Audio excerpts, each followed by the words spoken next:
Okay, alright. Ang kimpaw topic natin for today, guys. Alam naman natin yan. Ang kimpaw topic for natin for today is Kim Chiu dinumong ng mga fans. Blind items natin, actress, may paghihinayang kay Paolo Avellino at bakit kaya? Sinong actress kaya ito?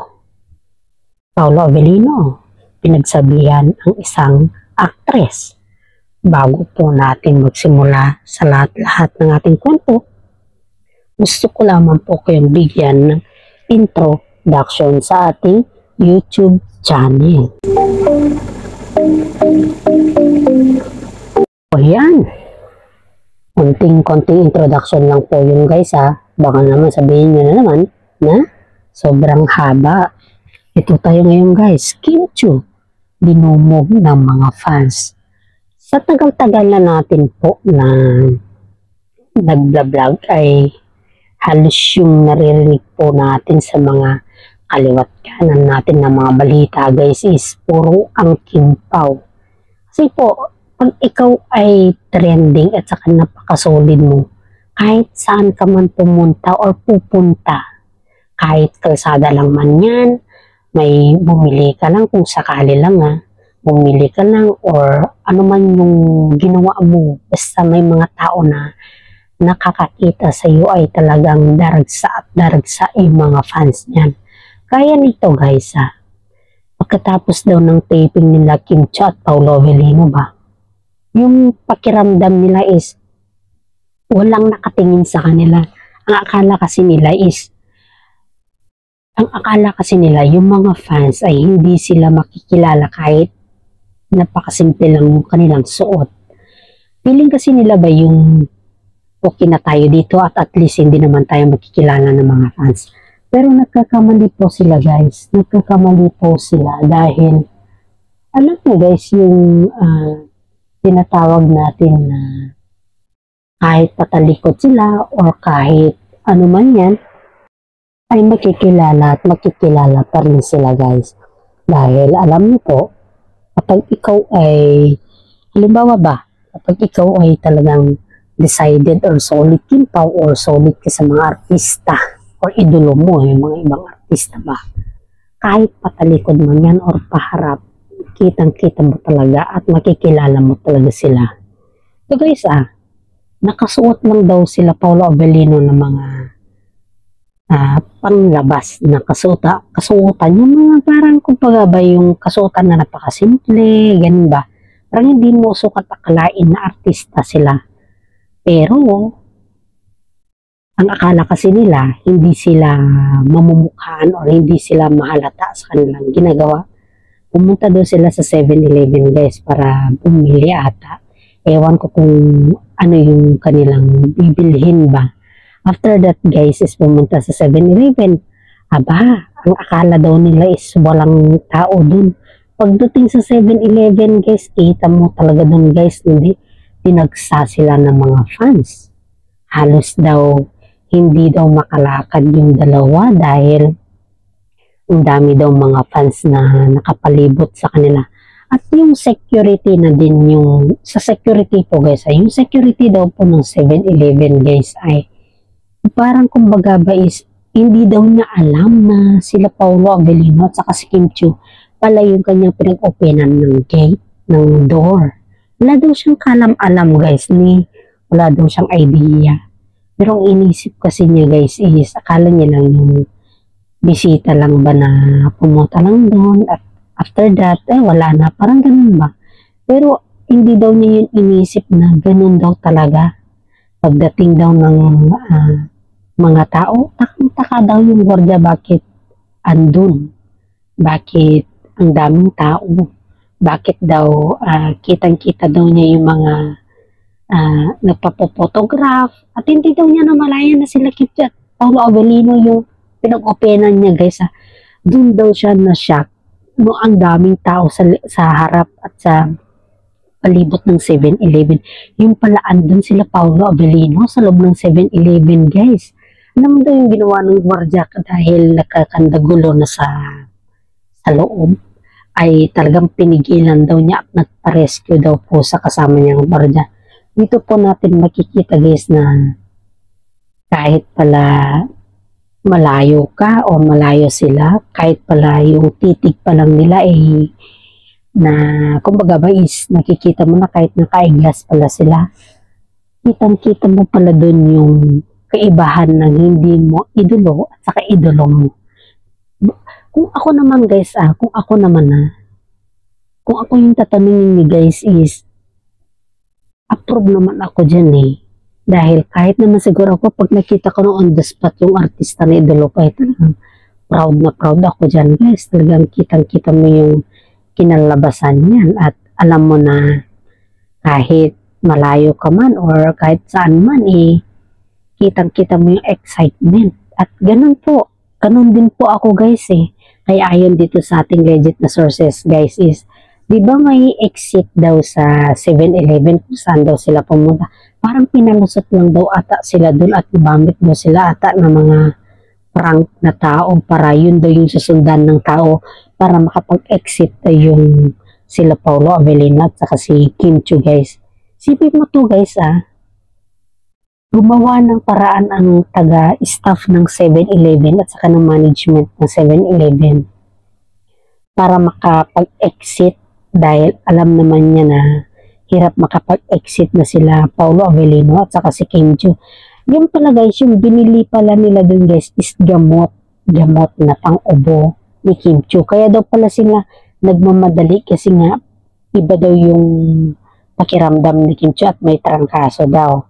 At saka nahiya daw silang bumili sa labas dahil alam mo naman na nahiya daw sila mag-utos kaya sila na lang daw yung bumili sa labas para daw makalanghap sila ng mga hangin. Yan daw po yung palaging sinasabi ni Paolo Avellino kay Kim Chiu na hanggat maaari ay mag-utos na lang daw sila na bibili na may isang taong bibili sa kanila ng mga gamot para lang daw ay hindi daw sila ma-distract sa kanilang pagpapahinga. Pero si Kim Chiu daw yung kumbaga is nagsabi na sige labas tayo dahil nga po ang pakiramdam kasi ni Kim Chiu is wala naman mawawala sa kanila pag sila ay lalabas. Pero hindi nila inaasahan na ganun na yung paglabas nila is makikita mo dun ang daming tao guys. Pati daw yung driver nila Kim Chiu sa sasakyan guys is parang napapatamimi daw hindi daw niya alam kung ano yung kanyang gagawin dahil kita mo talaga dun na nahihirapan daw sila. Hindi daw nila alam kung ano yung kanilang gagawin dahil aside dun sa pagkita daw, yung pagtingin daw nila sa daming tao is parang kakaiba na daw yung pakiramdam. Parang siguro hindi na makalabas si Kim Chiu at time. At kaya itong guardian po yung gumawa ng way para sila po ay makalabas. At dahil gumawa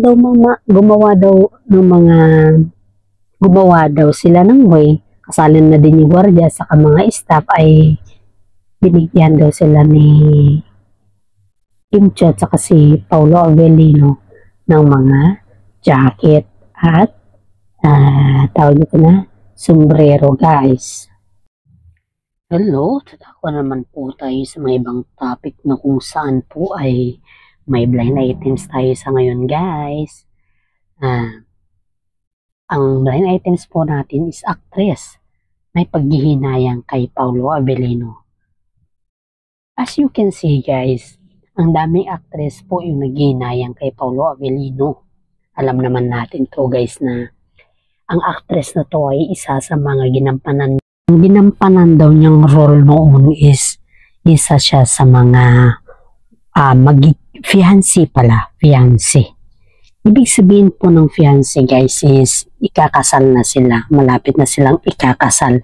Yun daw yung ginampanan niyang role noon guys. Pero as of this now kasi guys is alam naman natin na itong actress na to guys is kumbaga malapit na kaibigan ni Paolo Avellino kasi isa siya din sa mga leading lady ni Paolo Avellino noon. Kasi nakasama din kasi ito ni Paolo Avellino sa kanya sa taping at sa mga project nila. Ayoko nang banggitin guys kung sino yung actress na to kasi Alam naman din natin, pagdating sa showbiz at pagdating sa binabanggit ng pangalan na showbiz ay mahirap na po. Kaya medyo dahan-dahan po tayo kasi mahirap po magbanggit sa ngayon. At iisipin po natin na pag nagbabangkit po tayo kasi is very quite obvious na naninira po tayo ng tao. Kaya hindi na po natin yan babanggitin as of now. And then, itong actress na to guys, if you know the name, please comment down below kasi alam kong kilala niyo din yung actress na to at kayo din po yung para kumbaga is kayo din po yung nakakalam kung sinong actress to, kilala niyo ba to or hindi kasi you know guys, ayon dito sa ating legit na sources ang actress po, yung isang clue ko lang sa inyo, ang actress po na ito is mahilig daw siya sa mga foreigner na boyfriend, yung mga basta halos may mga lahi daw yung tinitira nitong actress na to. Yun daw halos lahat yung malilig sa kanya at ang gusto daw niya is yung may mga foreigner talaga, may mga lahi talaga ba? Kasi parang ang tunog sa kanya kasi is naghahanap na siya ng talagang mapapangasawa at ito pa. Yung clue pa na pangalawa is she is already engaged pero hindi po natuloy yung kasal. Yun po yung ayon sa ating legit na sources. Hindi po natuloy yung kanilang kasal. Yun po yung ayon sa ating legit na sources dahil guys is hindi pala natuloy yung kanilang kasal dahil itong actress na to ay may sariling mundo at ang actress na to ang pinakaayaw ni Paolo Avellino is yung papakialaman yung kanyang love life, lalong-lalo na yung kanyang privacy. Yung actress na to para daw pastora na nagsermon-sermon ata kay Paolo Avellino. Kaya ako guys is natutuwa dahil alam mo yung pakiramdam na parang pastora nagsisermon kay Paolo Avellino na hindi naman niya kilala kung ano tong actress na to, diba? Kung ikaw kaya yung nasa sitwasyon ni Paolo Avellino tapos bigla kang parang pastora na nagsesermon na hindi mo maintindihan, to think na okay lang ba yun? Diba? Para kasi it's not good eh. Hindi kasi tama na bigla kang magsermon-sermon na wala sa lugar. Parang ang hirap naman intindihin kung sakaling ganun, diba? Kaya nga itong actress na to ay napapaisip daw kay Paolo Avellino. Parang ang sayang, nasasayangan daw siya kay Pao dahil hindi naman daw, kumbaga is hindi daw deserving ni Kim Chiu yung kanyang pagmamahal. Kasi once kasi si Paolo po ay pumasok sa isang relasyon, yan po ay talagang naglo-long lasting yan. Hindi natin ilagay sa lugar na kung saan po ay hindi nagtatagal yung kanyang relasyon. Hindi po. Si Paolo po ay yung kanyang relasyon guys is nagtatagal. Yan po yung ayon sa ating legit na sources kasi marami po sa mga legit na sources natin guys ay talagang kino-confirm na si Paolo Avellino po ay nagtatagal yung kanyang karelasyon. Lahat po yan guys nagtatagal. Umabot na mga 5 years, 6 years, gano'n. Hopefully daw is for the future na daw si Kim Chiu. Kaya inaabangan po natin yung kanilang kasal. Balik po tayo dito sa actress na to guys. Yung actress na to guys is talagang matindi daw. Sobrang tindi na mambas daw kay Paolo Avellino at saka si Kim Chiu. Talagang ayaw daw niya kay Kim Chiu. Nakikita mo to talaga sa kanya na parang kinokontrol niya si Paolo Avellino sa mga gusto niya ba. Kumbaga is talagang sinasabihan niya si Paolo Avellino na hindi yan ang tama, parang ganito, ganyan, parang ganon. It sounds parang asawa niya na si Paolo Avellino kung umasta, parang ganon. Yun daw yung pakiramdam ng actress na to eh. Kaya nga po, sabi daw sa kanya wow, sabi daw sa kanya, wow na wow. Feeling na feeling fiancé. Hindi naman fiancé. Bakit kailangan mong papakialaman yung relasyon ni Paolo Avellino? Kung nasasayangan ka kay Pao, di sana noon pa. Wag yung may karelasyon na si Paolo Avellino, dun ka naman extra, di ba? Ang hirap yun, yung papasok ka sa maling oras, o di kaya papasok ka sa always wrong timing ba?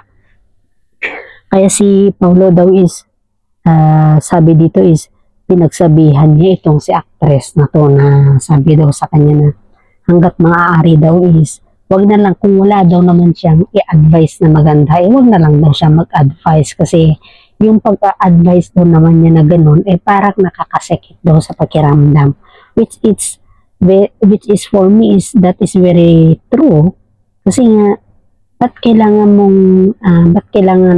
mag-advise ka na, alam mo naman na, yung the way mo na mag-advise hindi naman karapat dapat, diba?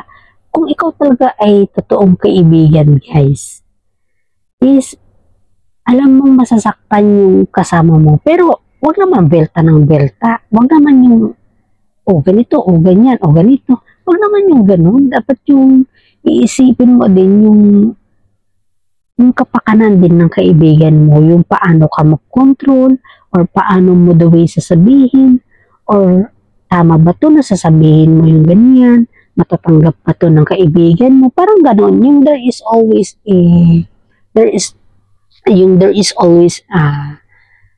favor between you both, para sa gano'n is hindi matatamaan yung magkakaibigan ninyo, parang gano'n ba? Ang I mean is, kung mag-advise ka, oo, andito na tayo sa magkaibigan kayo, andito na tayo sa sabihin mo lahat yung gusto mong sabihin, andito na din tayo sa masasakta man o hindi, at least sinabi mo na yung totoo, andun na tayo. Pero see to it first na hindi maaapektuhan yung pagkakaibigan ninyo dahil lang sa mga reality talk. Oo nga, nagsabi ka ng reality talk. Hindi mo ba pwedeng sabihin ng in a nice way, di ba? Pag ikaw naman po ay nagsasabi na in a nice way, yan po ay pinapakinggan niyan at naririnig yan ng puso niya at isipan niya. Kaya hindi mo pwedeng basta-bastang pagsabihin na kung ano-ano yung kaibigan mo. Dapat in a nice way pa rin. And this is for today. Alam kong naiinip na kayo dito sa aking vlog. Maraming salamat po at God bless po sa ating lahat.